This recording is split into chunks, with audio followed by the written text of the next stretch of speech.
নবদ্বীপে বিশ্রাম নিয়ে আবার আমরা সবাই যাবো মধুপুর বৃন্দাবন। তা আপনার কেউ বৃন্দাবন কেউ গেছেন এখানে? আপনি মতো কে গেছেন?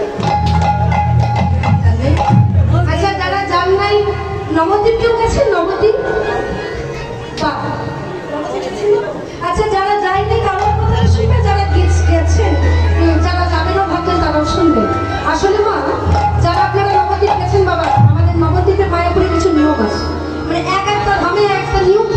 কি নিয়ম না, আপনি যদি নবদ্বীপ মায়াপুর যান আর নবদ্বীপে গিয়ে যদি বলেন মানে চায়ের দোকানে চা খাচ্ছেন, আর যদি বলেন দাদা এই চায়ের দাম কত, বলবে হরে কৃষ্ণ 5 টাকা।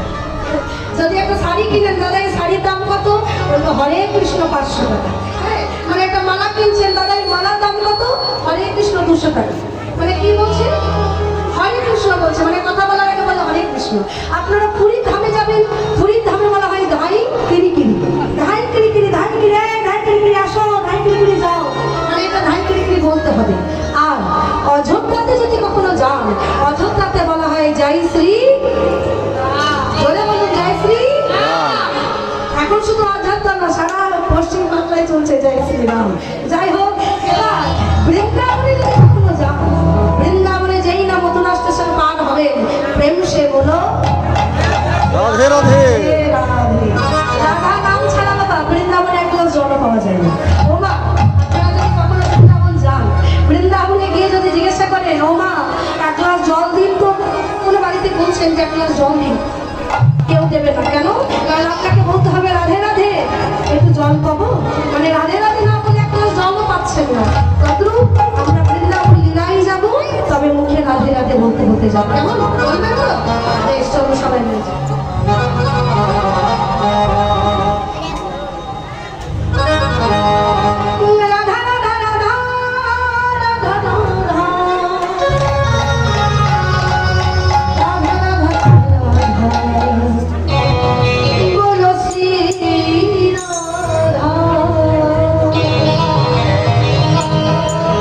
विनती है মানে আমার এই নিবেদন কি হে রাধা রানী, সবাই মিলে তালে তালে বলবে বাবার সায়ে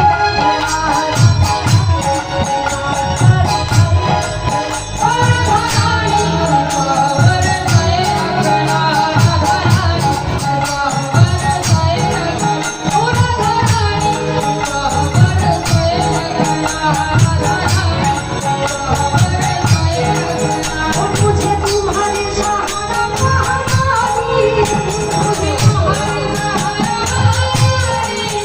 मुझे तुम्हारे सहारा महारानी, चलो मुझे पिटाए रखना, बाबर साये रखना,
আমি যখন নৃত্য করছি রাধাকে একটু নৃত্য করলে আরো বেশি ভালো লাগে, বুঝলেন? মানে আরো বেশি বেশি কৃপা পাওয়া যায়। তা আপনারা বলেন আপনি দাঁড়িয়ে আছেন নৃত্য করছেন, আমরা কি করবো? ও মা, বসে বসেও নাচ হয়, জানেন আপনারা? আমার গুরুদেব শিখিয়েছে বসে বসেও নৃত্য হয়, একটু বাজিয়ে দাও। বসে বসে নৃত্যটা কেমন হয়? দু হাত তুলুন, আমি দেখিয়ে দিচ্ছি, দু হাত তুলুন। হ্যাঁ, এবার হাতটা একবার এদিকে একবার এদিকে। রাধা রাধা রাধা, সবাই দু হাত তুলে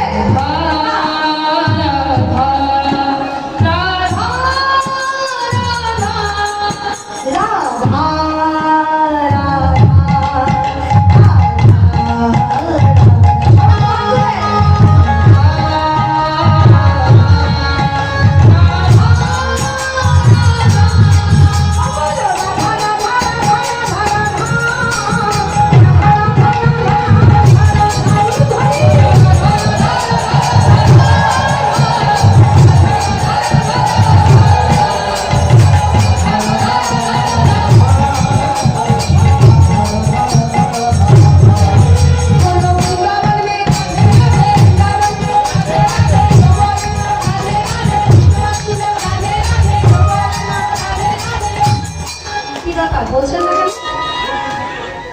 ভুল ধরছে? ভুল ধরেছে তাই? বলছি সেবা হয়েছে, সবাই সেবা হয়েছে। তাহলে এবার সেবা করার পরও যদি জোরে জোরে রাধে রাধে না বলেন, কমিটি কিন্তু সামনে বছর সেবার প্রস্তাব দেবেন, তখন বুঝবেন মজা। ওর জোরে জোরে নাম বলে কমিটি ভাবে ও এরা তো ভক্তরা তো ভালোই নাম করছে, তাহলে সামনে বারে আলু সেদ্ধ না দিয়ে একটা আলু রসাও দিয়ে দিতে পারে। তাহলে একটু জোরে জোরে আমার সাথে রাধে রাধে বলুন, বললো বৃন্দাবন মে রাধে রাধে বৃন্দাবন মে রাধে রাধে ঝুলন মে রাধে রাধে রাধি ঠাকুর মে রাধে রাধে শাখা ফুল মে গোবর্ধন মে বসে বলো বসে বলো রাধে রাধে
সখীর মাঝে বসেছিল, এমন সময় কৃষ্ণ গৃহনিবাসন হাতে করে গরু বাছুর সাথে করে চলে যাচ্ছে।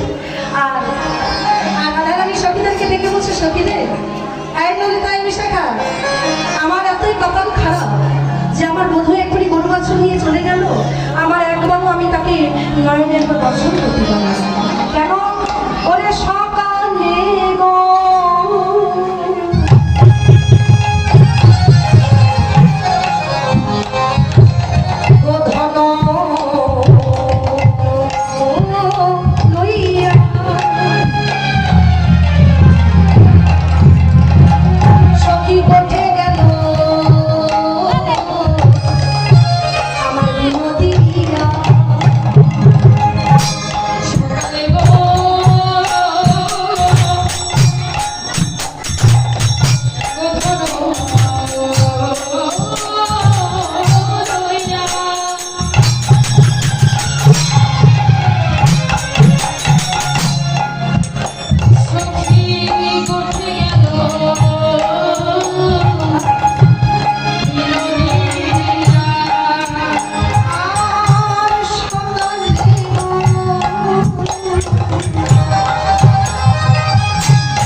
রাধে রাধে। ওর মধ্যে শোনো, বলছি সকালে গো ধনয়া সতীরে কোঠে গেল আমার বিনোদিয়া দিয়া সিঙ্গা কেন মুরলি শান সতীর আমার ভাগ্যে হলো না।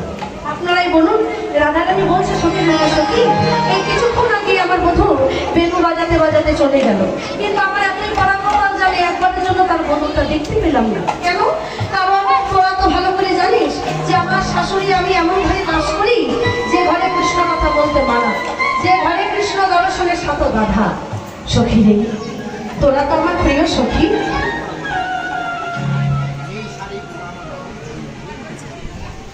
সখী রে, তোরা তো জানিস ভালো করে যে যে আমরা ছোটবেলা থেকে আমরা সখী, তোরা অষ্ট সখী। আপনারা জানেন যে রাধারানী কিন্তু আমার অষ্ট সখী, আর একটা সখী ছিল। মায়েরা আমার কথা উত্তর দেবেন, হ্যাঁ মায়েরা আমার কথা বুঝতে পারছেন? এই মায়েরা অনেক ভালো বুঝেছিল, এখন আপনারা তো নতুনভাবে আছেন, আপনারা কি আমার কথা বুঝছেন? বেশ, তাহলে যে মায়েদের আমার কিন্তু ভালো লাগছে না, একবার উলুধ্বনি করুন ধরে দিই। বুঝে ফেলেছি, মানে মনে মনে ভাবছি একবার ঠকিয়েছেন, আবার ঠকি। ভালো, খুব ভালো লাগলো। বলছে শোন, তোরা তো ভালো করে জানিস, আপনারা জানেন যে রাধারানী অষ্ট সখীকে নিয়েই রাধারানী সব সময় লীলা করত, তাই না? আর আপনারা এটাও জানেন যে কলিকালের ভোগ সব মানে প্রত্যেকটা ভোগই ওরা তো মহাপ্রভুর ভোগ অনেক ভক্তরা অনেকভাবে দেয়, কিন্তু সব থেকে যেটা বড় ভোগ এর আয়োজন সেটা হচ্ছে 64 মহন্তের ভোগ। 64 মহন্তের ভোগ কিন্তু সবার দেওয়ার ক্ষমতা থাকে না। ক্ষমতা শুধু টাকা পয়সার ক্ষমতা দেখালে হবে না, 64 মহন্ত ভোগ দিতে গেলে সেমনি সাধুও থাকতে হবে, সেমনি বৈষ্ণব থাকতে হবে, তবেই যে 64 মহন্ত ভোগের আয়োজন করা হয়। এখন আপনাদের এই তত্ত্বটা একটু বলবো যে 64 মহন্ত ভোগ আমরা প্রায় মানে অনেক বাড়ি দেখি যে অনেক জায়গায় হয় 64 মহন্তের ভোগ হয়। আপনারা কি এটা জানেন যে 64 মহন্ত কারা? 64 মহন্ত কারা? না বলছে বৃন্দাবনে যারা ছিল কলিকালে তারাই এসেছে, কিন্তু আমরা জানি না বলেই আমরা উলট পালন করে ফেলি। আপনারা জেনে রাখুন, রাধারানীর আস্তে আস্তে খুব মজার একটা কথা, রাধারানীর শ্বশুরের নাম হচ্ছে গোল ঘোষ, আর রাধারানীর শাশুড়ির নাম হচ্ছে জটিলা, ননদিনীর নাম কুটিলা, স্বামীর নাম আয়ন।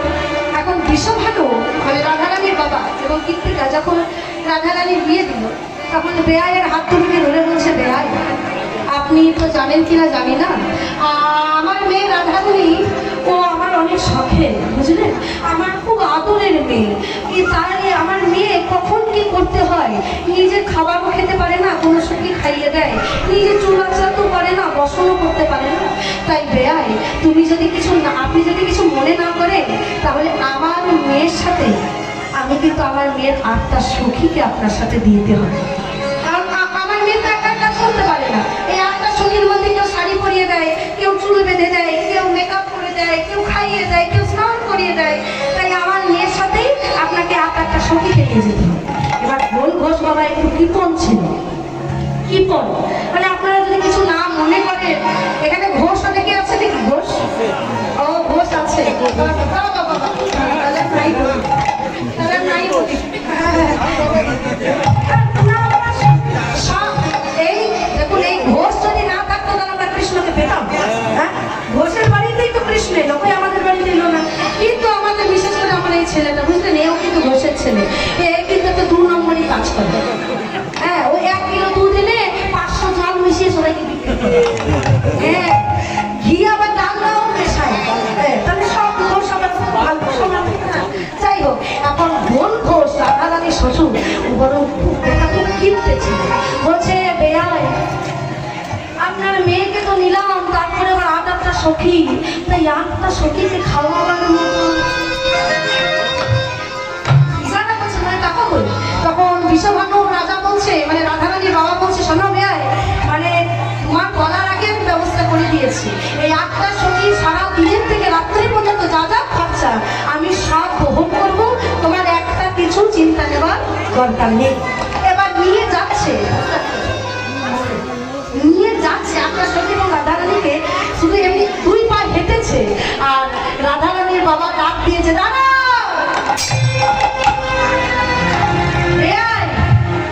শুধু তো এই 8 জনকে নিলে হবে না, শুধু এই 8টা সঙ্গে তো নিলে হবে না। বলছে কেন? বলছে শোনো বেয়াই, আমার রাধারানী যেমন আমার খুব শখের, আমার রাধারানীর যেমন, রাধারানীর জন্য যেমন আমি 8টা করে 8টা সখী রেখেছি, তেমনি জানো ওই 8টা সখীরও আবার আমি 8টা করে সখী রেখেছি। মানে আমার রাধারানীকে যেমন 1 সখী চুল বেঁধে দেয়, কাপড় পরিয়ে দেয়, তাদের আবার 8টা করে সখী আছে, তারাও তাদের সেবা দেয়। মানে কত হলো ওরে বাবা, 64 রাধারানী শ্বশুরের মাথায় টাকা, মানে 64 জনকে নিয়ে যেতে হবে। কি ঘরে বিয়ে দিলাম, একটা বউ যাচ্ছে, আমার 64 জনকে নিয়ে যাবো? বিশ্বভানু রাজা বলছে কোনো চিন্তা নেই, কারণ হে বেয়াই ভালো করে জেনে রাখো, আমার রাধারানী যত ওজন, আমি আমার রাধারানীর ওজনে অনুমানে আমি তত মানুষকে দান করি, সোনা দানা দান করে দিই, আমার টাকা সম্পত্তির অভাব নাই, আমি 64 জনের সব ব্যয় বহন আমি ধারণ করবো, তুমি শুধু ওদেরকে তোমার সাথে নিয়ে যাও। জয় জয় রাধে। সেই 64 জন গোপী কলিকালে এলো 64 মহল।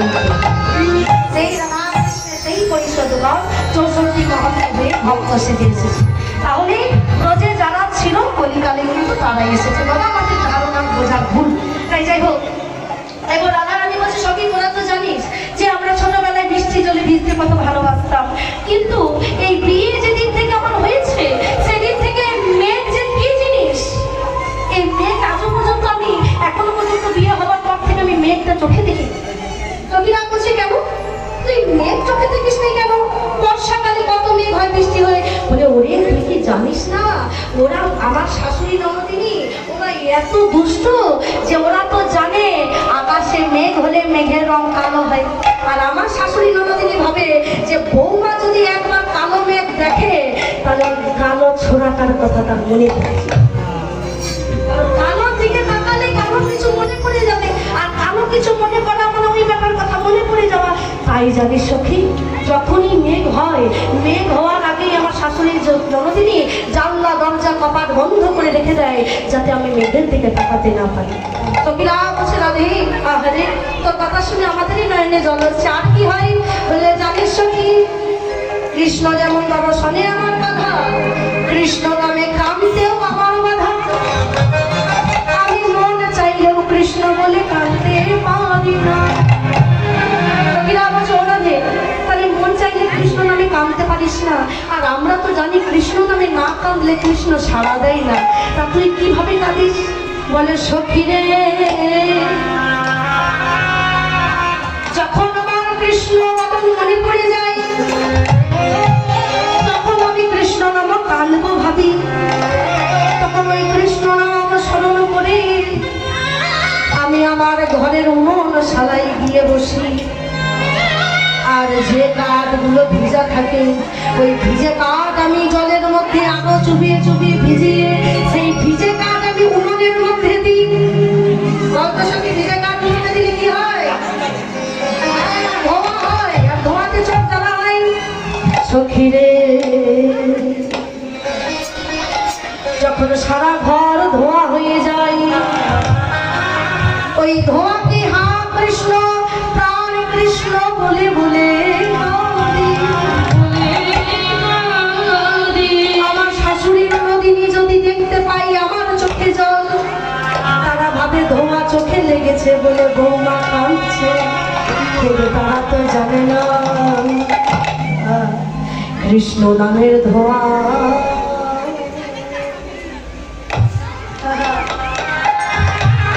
আবার লেগেছে। কাঠের ধোঁয়া নয়, কৃষ্ণ নামের ধোঁয়া।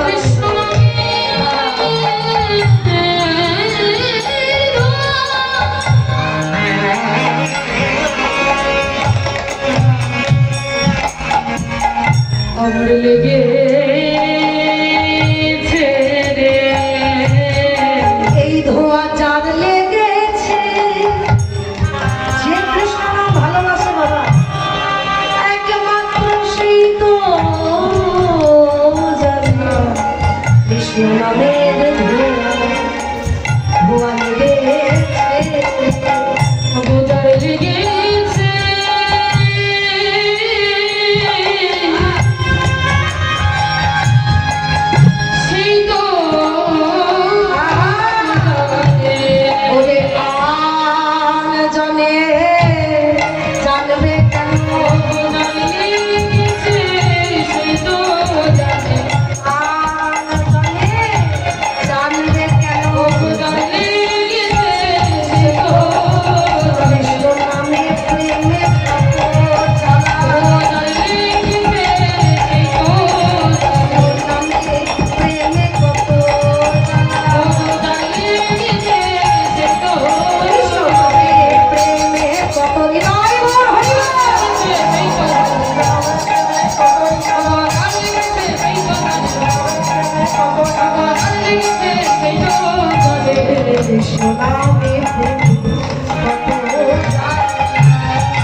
বেশি দুঃখ হয়।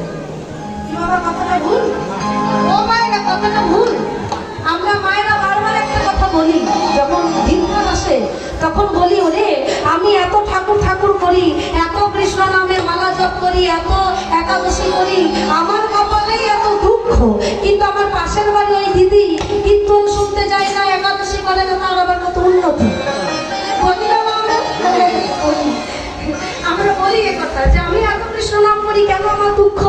কারণ একটাই, দেখবে আমরা যখন স্বাভাবিকভাবে যে কোনো যদি একটা আলু কিনি, পেঁয়াজ কিনি, রসুন কিনি, মানে সবজি কিনি, একটা আলু কিনতে গেলে আমরা 5টা আলু বাছাই করে একটা নিই, তাই না? যে কোনো আলুটা পোকা আছে কিনা, কোনো আলুটা নষ্ট হয়ে গেছে কিনা। তাহলে ভগবান বলল যে একটা আলু কিনতে গিয়ে তোমরা 5 বার আলুটাকে বাছাই করে আলু নিচ্ছ ব্যাগের মধ্যে, তেমনি এই জগতে 5 জনের মধ্যে যে ভক্তটাকে আমার বেশি পছন্দ হয়, যেটি আমার মনের মতন হয়, আমিও তাকে বারবার বাছাই করি। আর যতবার আমি তাকে বাছাই করি ততবারই তার জীবনে দুঃখ কষ্ট আছে। তাই শ্রীমদ্ ভাগবত গীতায় বলছে, শ্রীমদ্ ভাগবত গীতায় বলছে যে কষ্টটাই মানব জীবনের কর্ম, কষ্টটাই মানবের কর্ম। আমরা যদি আমাদের জীবনে দুঃখ কষ্টটাকে আমাদের কর্ম বলে যদি এগিয়ে যাই, তাহলে আমরা নিশ্চয়ই গোবিন্দ চরণ কৃপা লাভ করতে পারবো আর কি। তাই যাই হোক, রাধা রানী সখীদেরকে বলছে, সখীরে আমার এমন ঘরে বাস যে ঘরে কৃষ্ণ কথা বলতে আমার কৃষ্ণ দর্শনের শতবার।